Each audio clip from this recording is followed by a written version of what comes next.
Assalamualaikum warahmatullahi wabarakatuh, saudaraku BWN. Kembali bersama saya Intan Mutia, tentunya dalam podcast Tribun Gayo. Dan senang sekali hari ini saudaraku, saya sudah ditemani dua orang narasumber yang sangat luar biasa yang sudah berhadir di siang hari ini di kantor Tribun Gayo. Dan kita akan mengulas banyak sekali di siang hari ini dalam podcast ini dan tentunya dalam sebuah isu yang cukup penting untuk diketahui juga oleh masyarakat dan sering luput dari perhatian. Dan padahal dampaknya ini cukup besar baik secara ekonomi ataupun sosial terkait dengan peredaran rokok ilegal. Dan seperti terlihat di layar kaca Anda, saudaraku, saat ini saya sudah bersama dua narasumber yang sangat luar biasa. Saya sudah hadir bersama kita di sini. PLT Kepala Satpol PP dan WH Kabupaten Aceh Tengah, ada Bapak Hamdani SH yang sudah berhadir. Siap. Selamat datang Bapak. Ya, selamat. Gimana kabarnya, sehat? Alhamdulillah sehat. Alhamdulillah sehat. Dan juga di sini kita sudah hadir Bapak Kepala Seksi Kepatuhan Internal dan Penyuluhan Bea Cukai TMPC Kota Lok Semawe, ada Bapak Vicky Fadlan SHMH. Selamat datang Bapak. Terima kasih. Terima kasih sudah hadir di kantor Tribun Gayo dari Lok Semawe Bapak. Dan untuk diketahui juga saudaraku bahwa Bapak Vicky ini juga menangani tidak hanya dari Kota Lok Semawe saja Bapak ya, tapi Benar Meriah Aceh Tengah, kemudian Kabupaten Biren Aceh Utara dan Kota Lok Semawe sendiri. Nah Bapak, kita akan berbicara cukup panjang hari ini, kurang lebih 30 menit ke depan. Kita akan ngobrol seputar mengapa rokok ilegal ini menjadi perhatian serius khususnya di Kabupaten Aceh Tengah dan juga bagaimana pengawasan di lapangan. Ini nanti saya akan lebih berbicara banyak dengan Bapak Hamdani tentunya, dan juga peran penting dari masyarakat dalam melapor dan ikut memberantas peredaran rokok ilegal ini sendiri. Dan saya ingin berbincang terlebih dulu dengan Bapak Hamdani.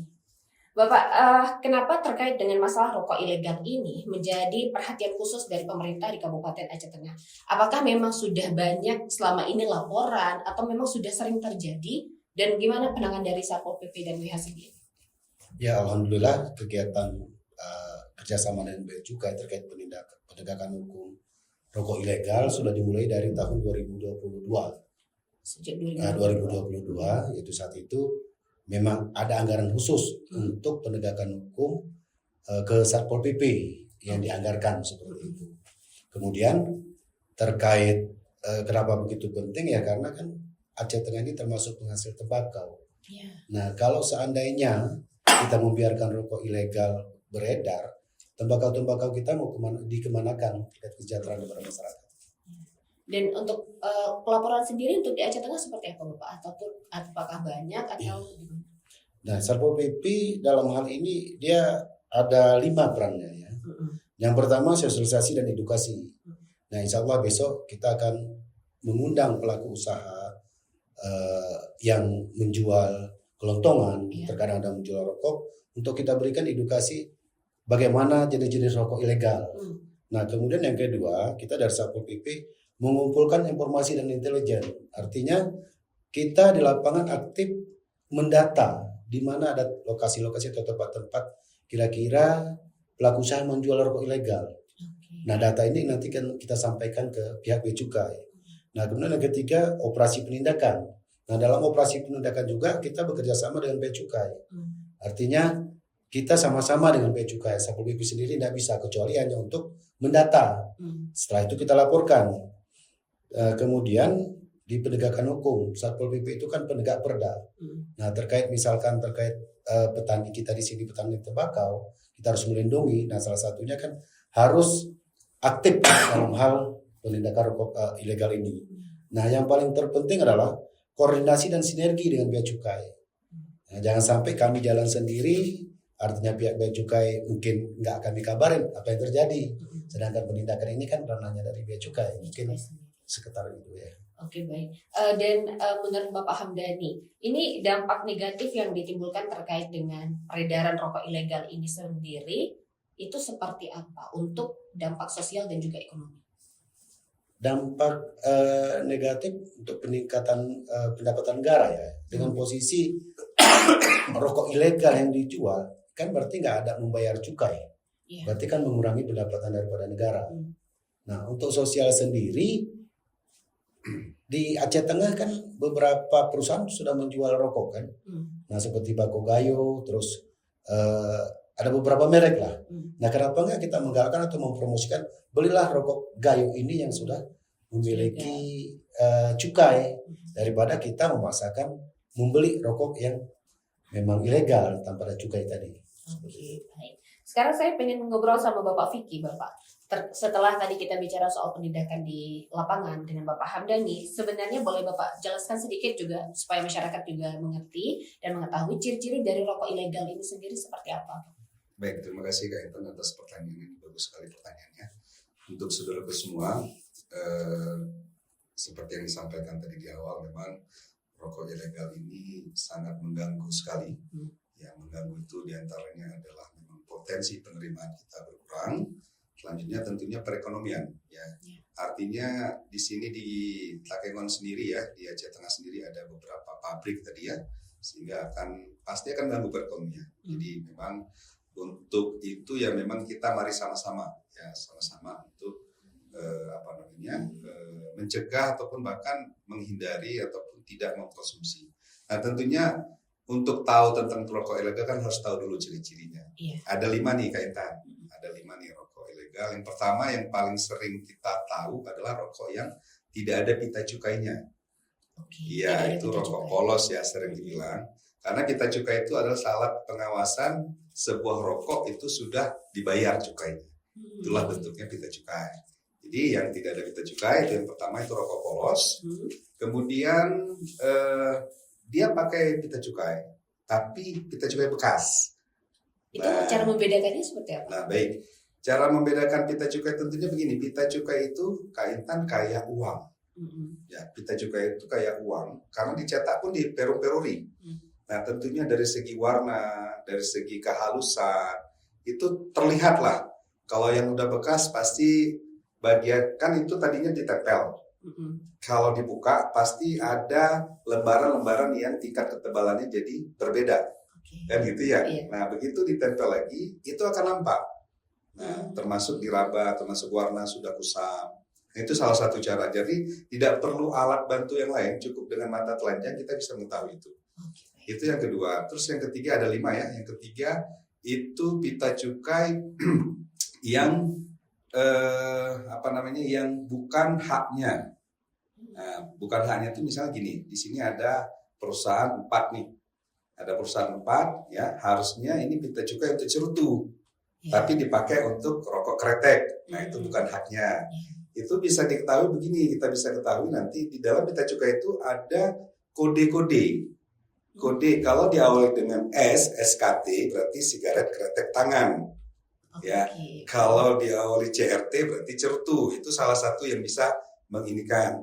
Termasuk nanti di bawahnya itu kan ada perusahaan di kemasan rokok itu ada perusahaan kain tanah, ada perusahaan yang produksi.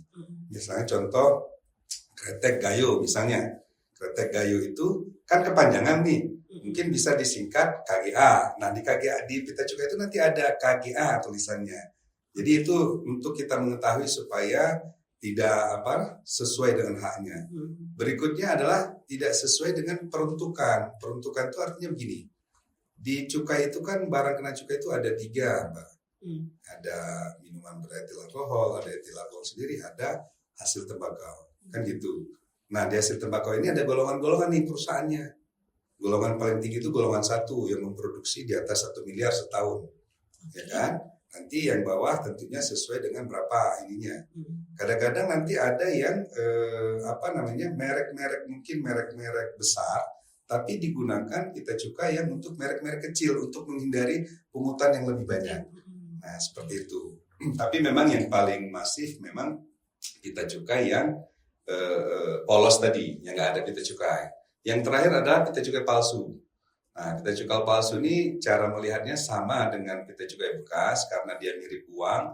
Tentunya kita bisa melihat gradasinya bagaimana, terus ada hologramnya bagaimana, halus apa enggak penginingannya. Intinya semua bisa dilihat dengan kasat mata, seperti itu.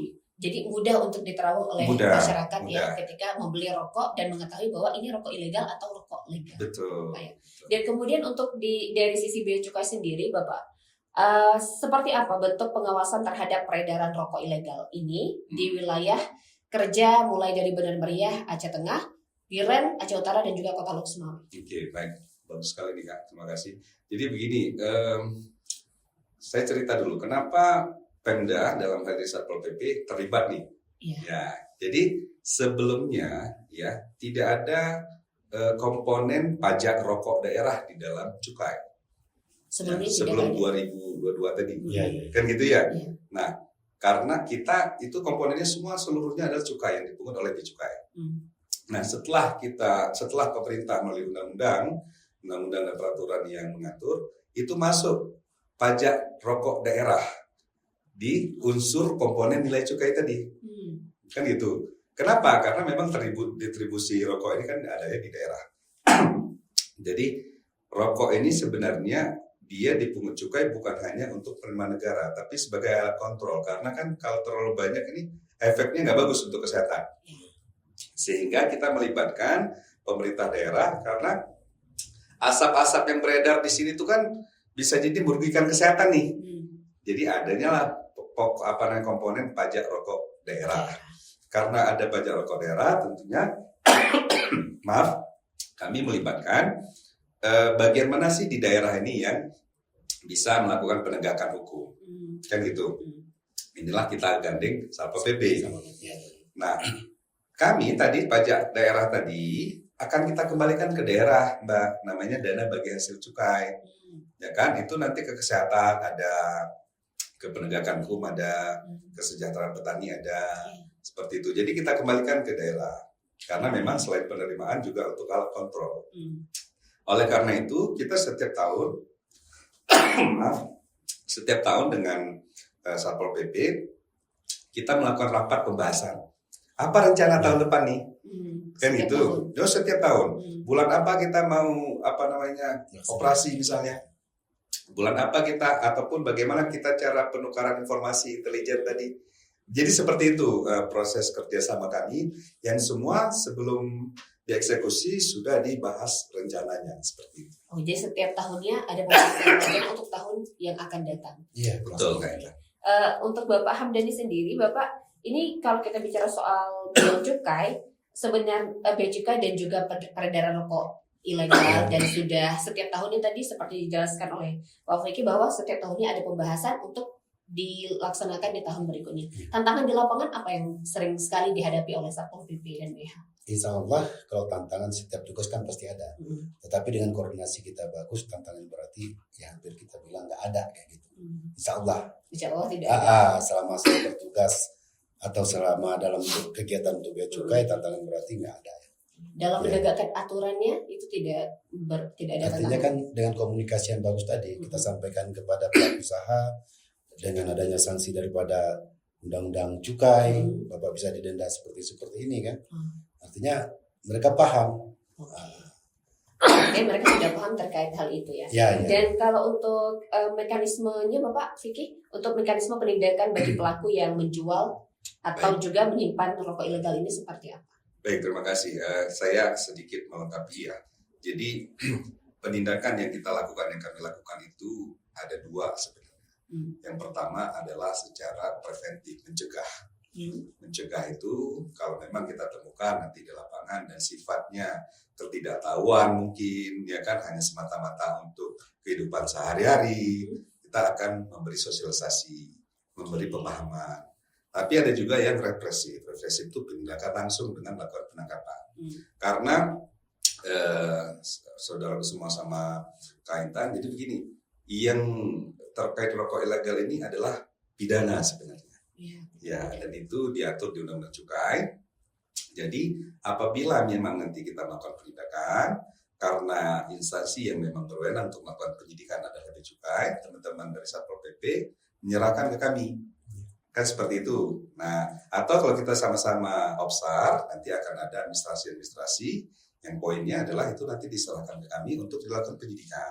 Kita akan melihat apakah ada unsur-unsur pidananya. Nah, kalau memang ada unsur-unsur pidananya, tentu kita langsung melakukan penyidikan dan berkasnya apabila sudah lengkap kita sampaikan ke kejaksaan untuk diajukan ke pengadilan seperti itu. Oke, cukup panjang sebenarnya Iya, prosesnya, Bapak. Jadi prosesnya tidak panjang semuanya sekali. tindak pidana ya, Bapak ya. Iya.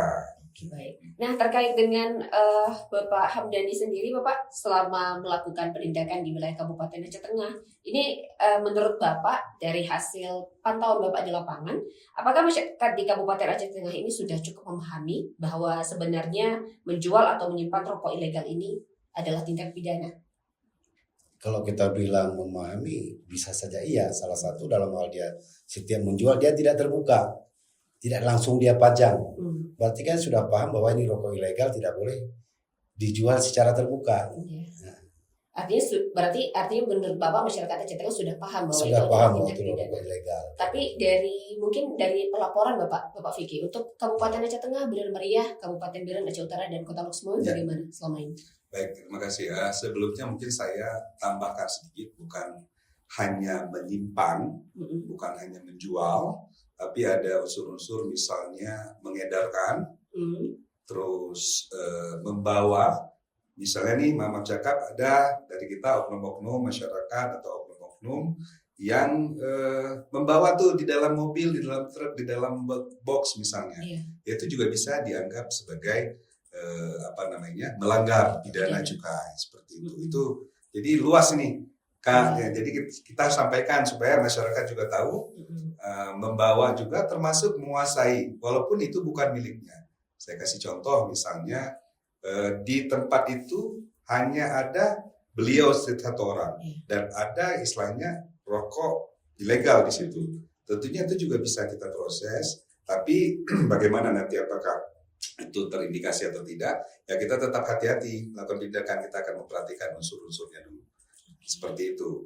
Nah itu, untuk laporan sendiri Mbak, saat ini memang kita selalu kerjasama dengan teman-teman Satpol PP, setiap tahun kita sampaikan kalau ada tolong laporkan, gitu. Nah dari laporan-laporan tersebut, masuk Mbak, masuk ke kita, dan mungkin yang perlu masyarakat tahu, setiap laporan-laporan tadi bisa jadi kita sebenarnya sudah dapat nih, atau sama sekali belum dapat, tapi kita kawinkan dengan info-info yang lain. Nah, jadi masyarakat juga harus bersabar, bukan kita tidak melakukan proses penindakan, tapi masyarakat juga harus bersabar karena segala penindakan ini kan mengakibatkan suatu efek hukum nanti. Daripada kita nanti salah melanggar HAM misalnya atau melanggar hak masyarakat, tentunya semua informasi-informasi itu kita kumpulkan, kita olah, kita konfirmasi seperti itu. Misal contoh dari Aceh Tengah nih, kita langsung konfirmasi Mas Satpol PP, gimana nih ada info dari ini ya gitu. Kalau memang diperlukan segera penindakan. Artinya kalau ada laporan, Satpol PP terlebih dulu yang turun ya untuk menangani seperti itu, Pak. Bukan turun secara langsung, tapi kita mengolah data dulu. Mengolah informasi itu kan harus diolah. Nah, istilahnya ya kita nggak kuping tipis lah, kan gitu. Nah, benar dan tidaknya itu harus kita konfirmasi dulu. Artinya ketika data sudah lengkap, nanti baru ditindaklanjuti ya Bapak ya. Ya, termasuk kerahasiaan ya. Artinya di sini cukup kita akan melindungi siapapun masyarakat yang melaporkan ke kita lindungi. Mungkin Pak Kasat tadi ngomong 2022 kita libatkan Satpol PP. Tapi kami dari tahun 95 setelah adanya undang-undang ini sudah melakukan, dan itu sudah banyak sekali masyarakat yang melaporkan. Dan sejauh ini masyarakat yang melaporkan itu keamanannya masih terjamin. Masih terjamin. Oke, bagaimana caranya masyarakat untuk bisa melaporkan ini Pak? Mungkin masih ada yang belum tahu. Baik. Tadi di awal kan disebutin bahwa Bea Cukai Loksmawe, walaupun namanya Loksmawe, bukan berarti di Loksmawe, karena kotanya aja kantornya ada di situ. Tapi wilayahnya termasuk Aceh Tengah, Benar Meriah, dan sekitar Gayo ini. Jadi kalau seandainya nanti memang ada, nggak usah pusing-pusing, kan sekarang era digital, era medsos, buka aja Instagram, DM di situ. DM juga bisa ya Pak? Bisa, DM bisa di situ. Ya, buka Instagram, di DM udah. Atau nanti di Instagram itu kan ada informasi bio kita kan ada nomor WhatsApp di situ. Nah di nomor itu juga nanti bisa kita terima WhatsApp-nya. Selama ini dua mekanisme itu yang kami terima, DM dari Instagram, WhatsApp juga. Dari WhatsApp juga. Tapi lebih banyak selama ini seperti apa Pak? Mungkin orang lebih senang pakai WhatsApp ya, karena ada juga yang tidak bermain medsos ya. Jadi ya lewat WhatsApp juga ada. Lewat WhatsApp paling banyak ya. Paling banyak ya Pak. Oke, untuk koordinasi antara Bea Cukai dengan Satpol PP untuk menindaklanjuti laporan masyarakat ini, terkait rokok ilegal sejauh ini seperti apa? Sejak tahun 2022 sampai 2025 semakin membaik kah atau seperti apa Pak di lapangan? Iya, tentunya yang pertama kita harus punya parameter dulu ya. Parameter dulu, kalau kita bilang baik dalam arti jumlah penindakan, memang satu sisi kita berhasil nih melakukan penindakan. Tapi satu sisi kita nggak berhasil melakukan sosialisasi nih, kok masih banyak. Jadi seperti mata uang dia, nah kan gitu. Jadi memang ya satu sisi kita menganggap ini prestasi ya, tapi satu sisi itu kita sedih. Yang pasti setiap tahun kita selalu ada hasil ya, ada hasil. Nah mengenai baik atau tidak baiknya itu tergantung perspektif ya. Kalau saya tergantung perspektifnya dalam arti saya lebih lebih suka atau lebih senang dengan posisi sosialisasi agar tidak menjual atau tidak membeli. Karena kuncinya sini barang beredar karena ada permintaan. Ya, kalau nggak ada permintaan pasti barang nggak beredar. Nah, saya lebih suka agar permintaan yang sedikit, supply yang sedikit, sehingga tidak ada masyarakat yang menghisap lagi. Seperti itu kaitannya. Untuk Bapak Hamdani, Bapak. Pertanyaan terakhir saya untuk Bapak Hamdani juga Bapak Vicky. Kepada Bapak Hamdani terlebih dulu, target dan juga harapan jangka panjang dari program gempur rokok ilegal bisa dibilang ini khususnya untuk di wilayah Kabupaten Aceh Tengah seperti apa harapan Bapak untuk masyarakat? Nah, harapan kita kepada masyarakat, buat masyarakat yang mengetahui atau melihat rokok ilegal segera lapor ke Bea Cukai atau ke Satpol PP. Nanti kita akan laporkan ke Bea Cukai. Kemudian yang kedua, kita berharap kepada masyarakat janganlah membeli rokok ilegal. Cintailah produk dalam negeri kan kayak gitu. Yeah. Nah, ya, mungkin ada itu. Baik, untuk Bapak Vicky, harapannya seperti apa, Pak? Baik, tentunya lebih kurang sama ya dengan Pak Hamdani. Namun ada beberapa info yang mungkin perlu diketahui oleh masyarakat. Karena memang kami tidak hanya di bidang penegakan hukum saja, tapi kami juga menjalin kerjasama atau memberikan BIMTEK terkait peningkatan kualitas rokok itu sendiri. Nah, jadi dari BIMTEK kami, dari asisten kami, itu ternyata ada usaha dari pengusaha pabrik ini untuk cita rasanya itu dimiripkan dengan rokok ilegal yang beredar saat ini. Kemudian ada usaha juga untuk menyesuaikan harga, kan gitu. Harga supaya kan saat ini yang paling menarik dari rokok ilegal ini kan harga murah. Harga lebih murah. Jauh lebih murah. Iya, jadi dengan peningkatan kualitas dari rokok kita yang ada di sini, dengan harga mungkin sama, saya pikir mungkin ini akan berpindah seperti itu. Jadi harapan kami untuk memberi rokok asli juga dibarengin usaha dari pengusaha rokok yang meningkatkan kualitasnya. Jadi nggak hanya sekedar himbauan nih, kita juga ngomong sama pabrik rokoknya tingkatkan kualitasnya seperti itu. Baik, terima kasih Bapak Vicky dan juga Bapak Hamdani atas waktunya, dan semoga dengan podcast ini juga bisa semakin membuka wawasan masyarakat di Kabupaten Aceh Tengah dan menghindari sebisa mungkin jangan mengkonsumsi rokok ilegal yang banyak mungkin beredar di kalangan masyarakat khususnya di wilayah Kabupaten Aceh Tengah, Bandar Meriah, Kabupaten Biren, Kota Lok Sumawe ataupun Kabupaten Aceh Utara. Dan sekali lagi terima kasih Bapak Hamdani, Bapak Vicky, terima kasih banyak atas waktunya. Semoga sehat selalu. Dan saudaraku, demikianlah untuk podcast di siang hari ini. Saksikan terus beragam informasi terkini dan menarik lainnya di YouTube dan Facebook Tribun Gayo, Instagram Tribun Gayo.com dan video Tribun Gayo, serta website tribungayo.com. Saya Intan Mutia, mewakili kru yang bertugas pamit undur diri. Wassalamualaikum warahmatullahi wabarakatuh.